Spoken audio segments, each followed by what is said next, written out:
and welcome to Ag PhD. I'm Darren Hefty. And I'm Darren Hefty. Thanks for joining us today. One of the things that we saw in 2019 was some unusual and lesser known diseases happening out in cornfields. We're going to talk about some of them today because, believe it or not, since you had the disease last year in your area, it's more likely that it could happen again. We're also going to talk about a commonly asked question we get from farmers. Should I put fertilizer on with my planter? And if so, how exactly should I do that? Oh, and by the way, is liquid the best or could I use dry? So we're going to get to all those questions today. We've got a tough to control weed of the week that we'll share a little bit of information about on our show today. But first, here's our farm basics. The Grain Temp Guard from Farm Shop MFG has helped farmers keep their bushels safe from spoilage and shrinkage loss in bins all across the country. And this low-cost solution just became even more affordable. Farm Shop MFG is offering a $100 factory rebate on all Grain Temp Guard bin monitoring systems. This offer is available for a limited time only, so take advantage of this program now to upgrade your bins and protect your crop investments. For more information, visit farmshopmfg.com.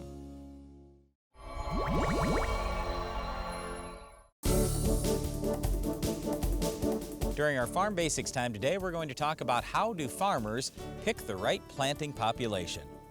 This is an interesting question because if you talk to a corn farmer in North Dakota and in western North Dakota, for example, versus a corn farmer in Illinois, you're going to get two totally different answers as far as hope we do. What's the ideal planting population for corn. And I know sometimes you go online and maybe you're going to seed your lawn and you wonder, well, what is the seeding rate? And they've got this wide variance that you're like, wait a second, one is half as much as the other. The same thing would be true if there's a planting population online that you'd find for corn.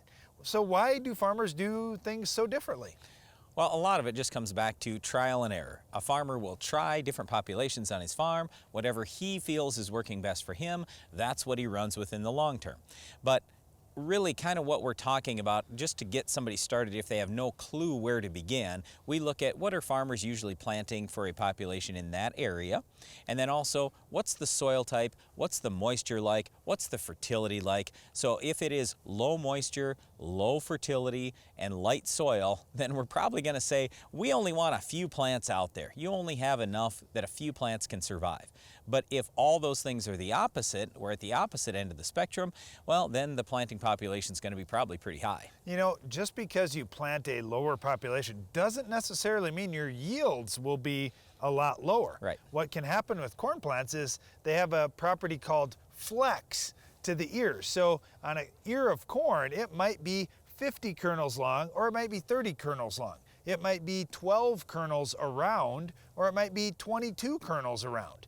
Corn ears can flex. So with those low populations like Brian was talking about, let's just say the weather conditions turned out absolutely ideal, you're probably going to see some very large ears on those corn plants. Yeah, but nevertheless, to get higher yields, farmers typically are increasing planting populations, and that only makes sense. If you want to have more total bushels in the field, then you just need more total plants.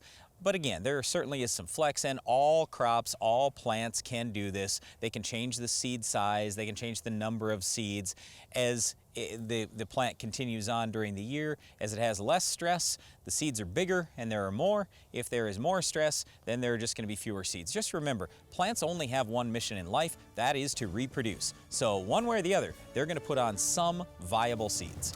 Well, one plant that you don't want to see reproduced by putting on seeds is our weed of the week. Can you identify this week's weed?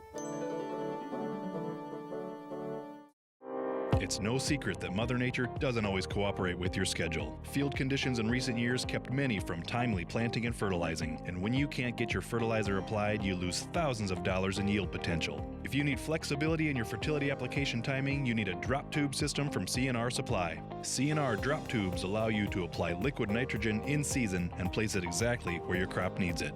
To learn more about low-cost C&R drop tube solutions, visit crsupply.com. The Guardian Air Twin Spray Nozzle from Hypro produces a twin spray pattern with air inducted droplets for superior coverage, even in dense canopies. Be effective and efficient with your spray application this season with the Guardian Air Twin.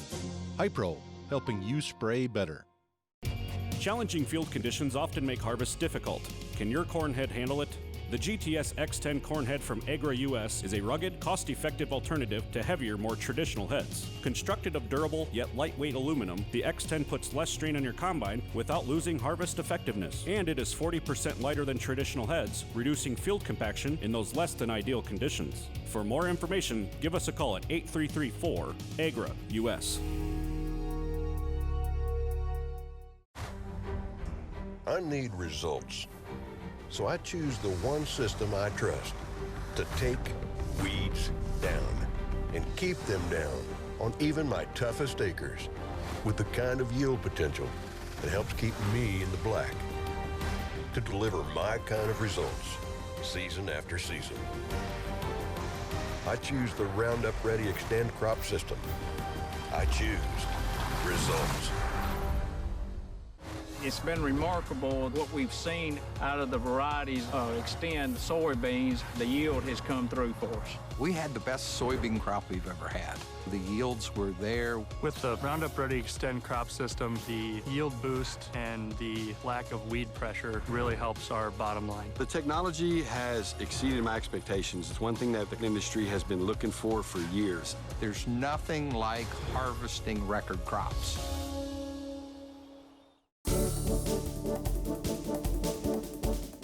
When it comes to fertility, one of the best ways you can apply it is right with the planter. But there are a lot of ways to do that. We want to talk today a little about in-furrow versus 2x2 versus 2x2 on each side of the row, liquid versus dry. A lot of questions here to get to. You know, with the last couple of years in many areas of the country, farmers have had a tough time getting fall work done, including building fertility levels back up in the field. So a great way to be effective and efficient is to put that fertilizer with the planter, as Brian was just saying. But there's so many different ways you can do it. Now, at first glance, you may think, well, that means in furrow, right? Okay, let's talk about the in-furrow because it's actually becoming a little less popular with fertility applications. The main reason why is you can only put so much salt in close proximity with the seed, or you're going to see a little bit of burning or potentially a lot of burning on that seed and seedling. So when you think about this, if you're putting salt near the seed, well, the seed needs moisture to germinate and to grow, but salty fertilizer is going to attract moisture as well. So it's really a situation where you can tolerate some fertility rate in the furrow, it just can't be too much. Well, where Darren's going with this is the fertilizer could pull moisture away, especially if it's dry fertilizer. So number one, we never put dry fertilizer in the furrow. Number two, if we're going to put liquid fertilizer in the furrow, that's fine. You just have to use a low salt product and keep that at a low rate. That's really the big key. Now, Darren said burning. Okay, I want to be more specific than that. What we typically see is poor germination, or if you do get germination, then the seed will come up, and a lot of times, like corn, just as an example, the corn will wrap up, what we call buggy whipping, and I have very commonly seen 1034-0 used at too high a rate. So in other words, I got a high salt product used at too high a rate, and all of a sudden we lose 30 to 50 bushels. You can't have that happen if you're going to spend money on fertilizer and have it cost you yield. The other thing, Brian, is there are some nutrients that aren't real safe to put in furrow, like boron and sulfur are a couple of really good examples, and a high rate of nitrogen would be another one. So those are important nutrients for me. I need to put them out there, and if I've got to use a planting time application to get a lot of my fertility work done, well, I can't do that in furrow, so I've got to do something else. So many farmers across the country for many years have gone to a 2x2 application. So moving 2 inches over from the seed and 2 inches down. Now it sounds like, well, wait a second, that's still pretty close to the seed. And you're right, that is still fairly close.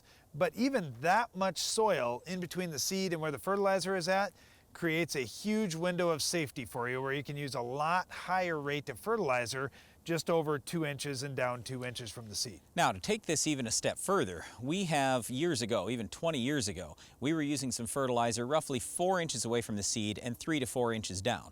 Today, there are some farmers who will do this with liquid, and they are 2x2, but they're on each side of the row. So the point is to spread out more of your fertility when you're going with higher fertility levels. So let's say you've got a very low fertility field, and you want to band because it's rented ground. You say, look, I don't want to build up the soil for the long term. I want to to put it on with the planter, great.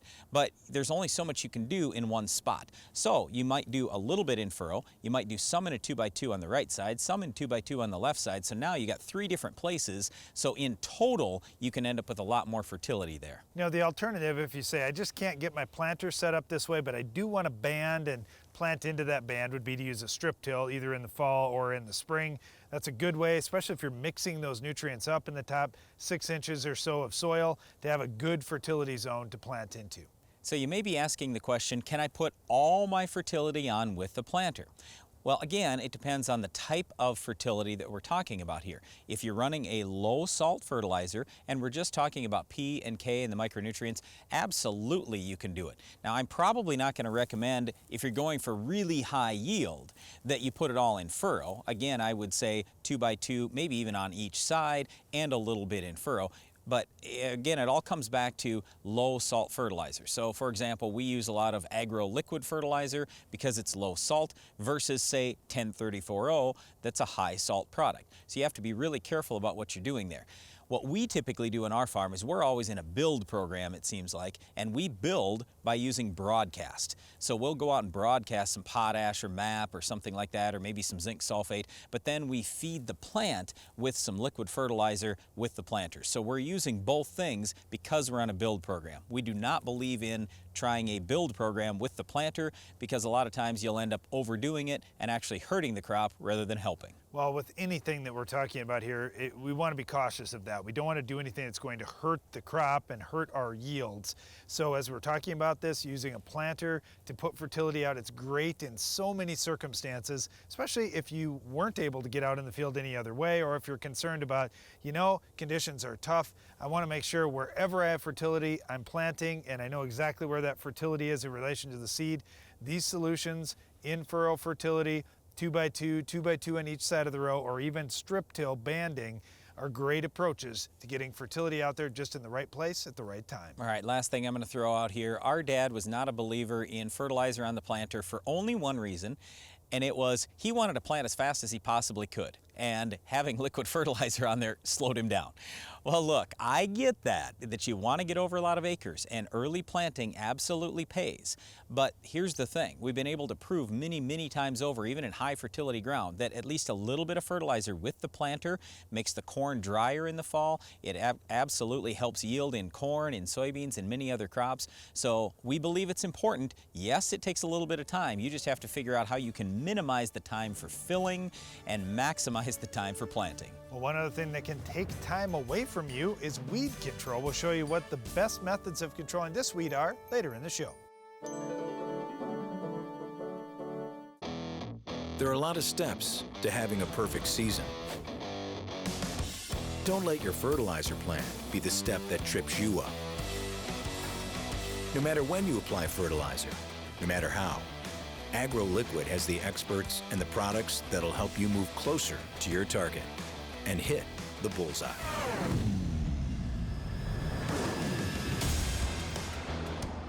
AgroLiquid moves you closer to your target. More choices, more money. With Bayer Plus Rewards, you choose from our broad portfolio of high-performance products. Earn more money on the eligible products that are right for your farm. And use our new portal to see your purchases, track your rewards, and decide how you want to use them. Visit mybayerplus.com to sign in and start earning. That's the advantage of more control in your hands. That's the plus.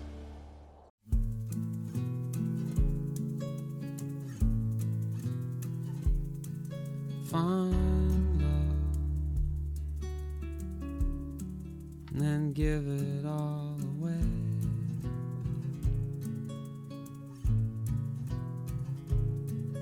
Find love, then give it all away.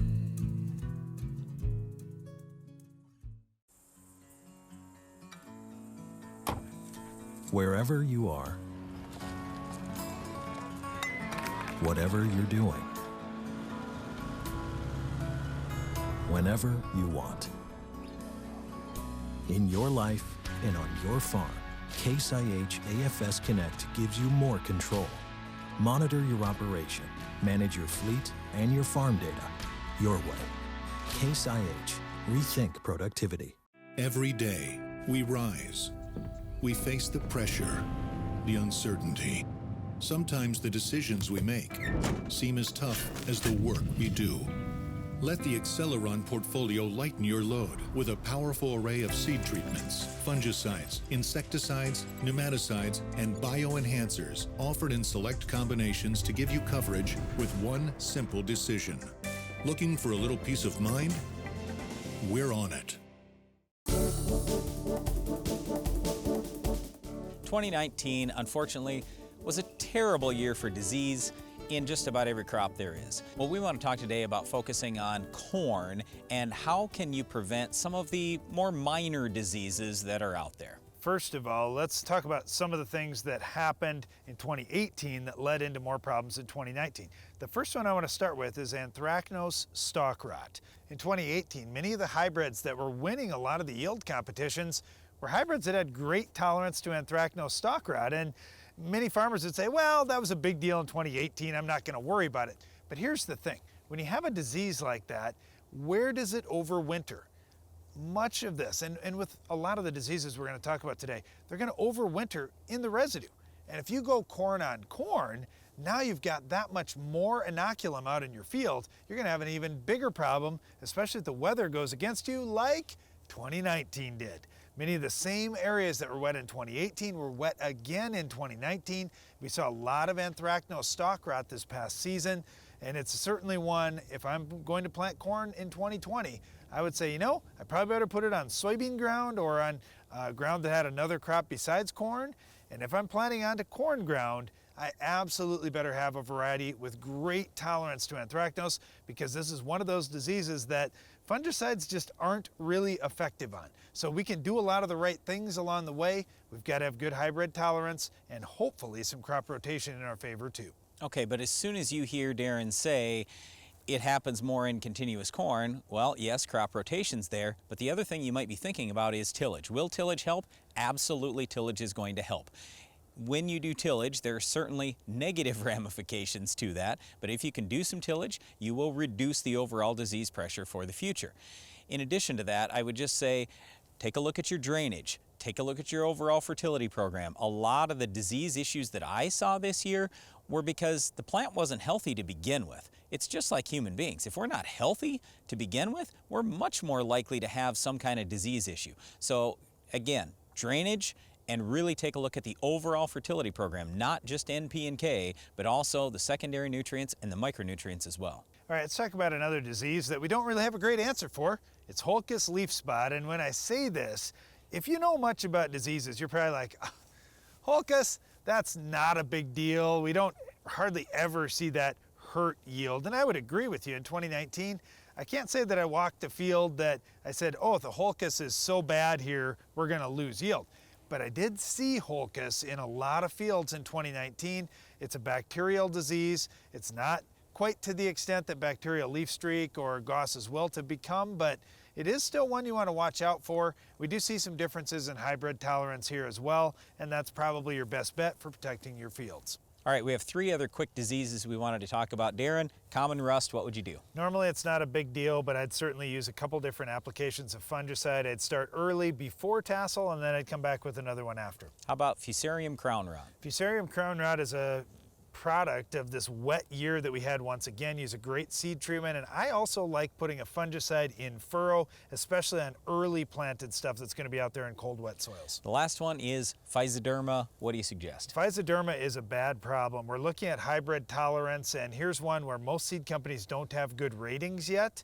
But talk to your seed provider about this. Find a hybrid that can tolerate it, because if you don't have good hybrid tolerance, it's really tough to stop Fisa Derma. It's a problem that I would say 5 years from now, is probably going to be a lead topic on our show. So we don't know if 2020 is going to be a wet year or not. We don't know if it's going to be hot or cold. We just don't know if there's going to be a lot of disease pressure at all. But the whole thing is, if you have wet conditions in the fall, or if you had wet conditions in the fall of 2019, you know already going into 2020, you're more likely to have an issue. So just make sure you're doing everything you can in terms of drainage, fertility, and picking the right hybrids. Oh, and again, tillage absolutely can help. It's just you may or may not want to do tillage depending on all the other aspects of your farm. Well, some of those things, Brian, could even help with weed control. We'll show you what'll stop our weed of the week coming up next. How much does your crop residue cost you? Over time, residue accumulates in your fields, building excess carbon levels and tying up your plant available nitrogen. Residue also traps P, K, and microbes and can take years to naturally become available to your crops. This is because soil lacks the diverse microbial life needed to break it all down. With decomp, you can naturally restore life to your soil and allow the release of valuable crop fertility. Learn more about decomp at eggbio.solutions. Introducing the all-new Diamant Cornhead from Capello, USA. With a revolutionary design highly innovative for its class, we have painstakingly designed every component down to the smallest detail to maximize your harvest efficiency. This gives you unprecedented standards in operation and performance. To get a hands-on look at this beast featuring our new gray poly design, join us at the National Farm Machinery Show in Louisville, Kentucky, February 12th through the 15th. Capello, wherever you are, we are. The Weed of the Week is brought to you by Corteva Agriscience, Agriculture Division of Dow DuPont. Finish the fight against tough weeds with the Enlist Weed Control System.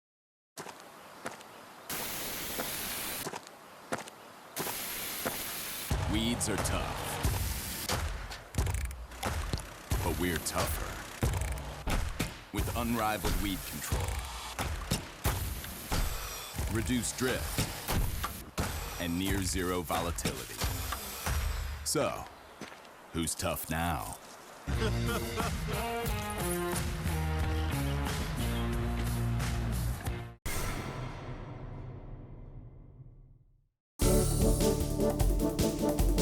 Our Weed of the Week is an annual weed. It's Russian thistle. Well, Russian thistle is one of those weeds that you may not even see on your farm. You know, like, wait a minute, I never see this because I do tillage.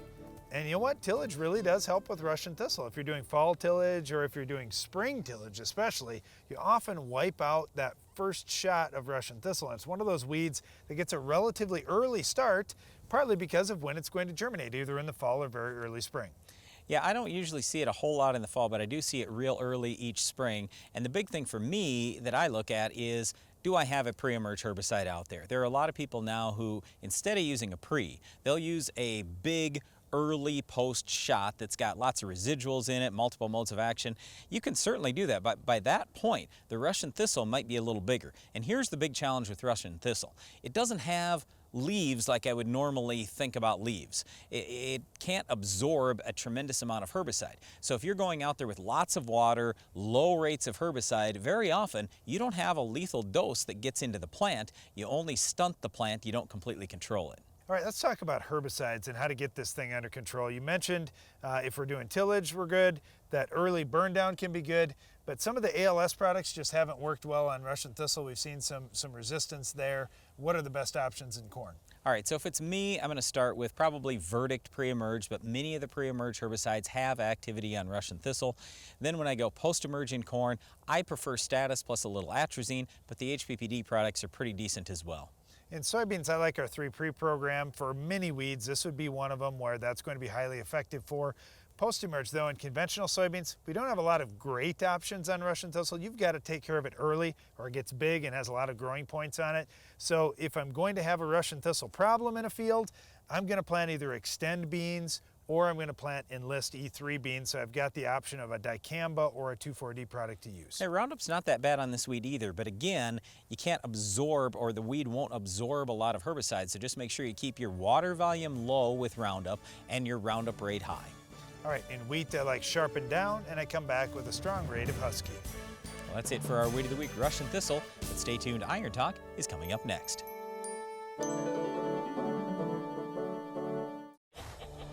More choices, more money. With Bayer Plus Rewards, you choose from our broad portfolio of high-performance products. Earn more money on the eligible products that are right for your farm.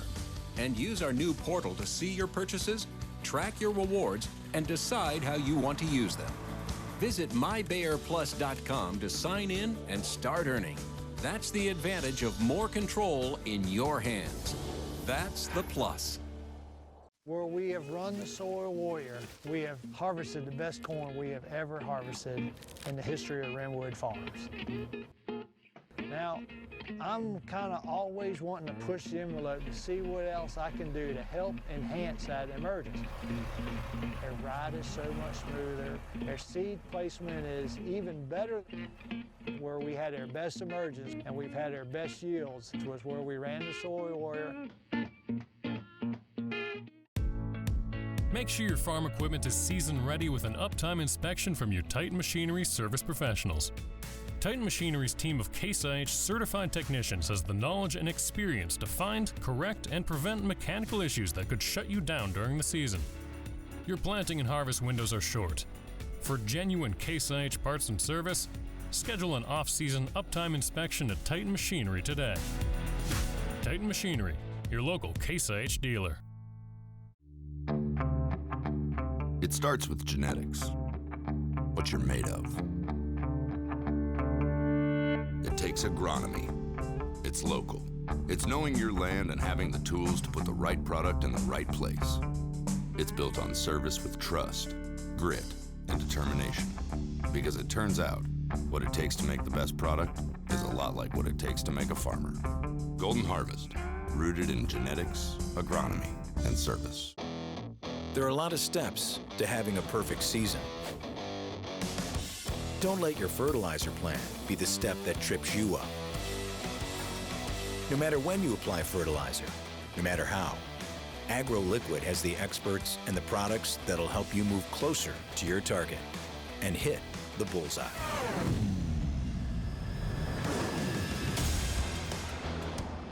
AgroLiquid moves you closer to your target. Iron Talk is brought to you by Case IH. With the success of the Case IH Steiger Quad Track and Magnum Road Track tractors, it's no secret why Case IH is the leader of the track. So it wasn't surprising when the competition started imitating us, because Case IH offered the first 5-axle design to give you more power to the ground, with less berming and compaction, all to help you be more productive. Still, we're flattered. In fact, if we weren't already red, we'd be blushing.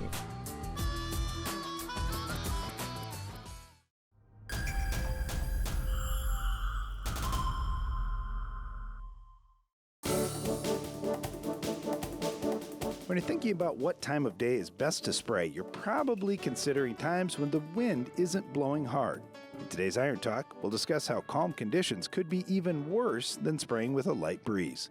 The reason calmer conditions could potentially be bad has to do with air inversions. Air inversions often happen in calm to very light wind weather conditions early in the mornings or in the evenings. During the middle of the day when the sun is shining, it warms up the ground, and as evening sets in, warm air rises from the ground and a cool layer of air comes underneath it. If you've ever gone for a walk in the evening and felt cool air as you walk through a valley and then felt warm air as you walked up the other side of the hill, you have felt an air inversion. You've probably seen an inversion when smoke rises only a little ways and then trails off sideways just under the warm layer of air. You've probably heard an air inversion when you hear noises such as a train from a great distance away that you normally wouldn't hear. When there's a layer of warm air trapped between cool air near the ground and another cool layer above it, it changes the rules for spraying safely. In an inversion, spray particles will move horizontally since they can't move vertically through these layers. This could result in spray drift moving further than you would ever imagine. To sum things up, yes, you do need to look for conditions where it's not too windy to spray, and often this is in the morning or after supper. However, you still need some common sense to avoid spraying when there are air inversions and moisture conditions that could negatively impact your spray's performance or lead to drift. We recommend avoiding spraying within 2 hours of sunset, as well as the first hour or so after sunrise. If the wind is below 3 miles an hour, that's another sign there could easily be an inversion at those times of day. Air inversions happen all the time, so be aware of them and adjust your spray plans accordingly. That's all for today's Iron Talk, and now back to the show. That's all the time we have for today's show, but before we go, we want to invite you to check out the Ag PhD radio show. We're on Sirius XM channel 147 at 2 p.m. Central each weekday. And please watch the next Ag PhD TV show as well. We'll have another Weed of the Week, Farm Basics Iron Talk, and a whole lot more. I'm Darren Hefty. And I'm Brian Hefty. Thanks for watching Ag PhD.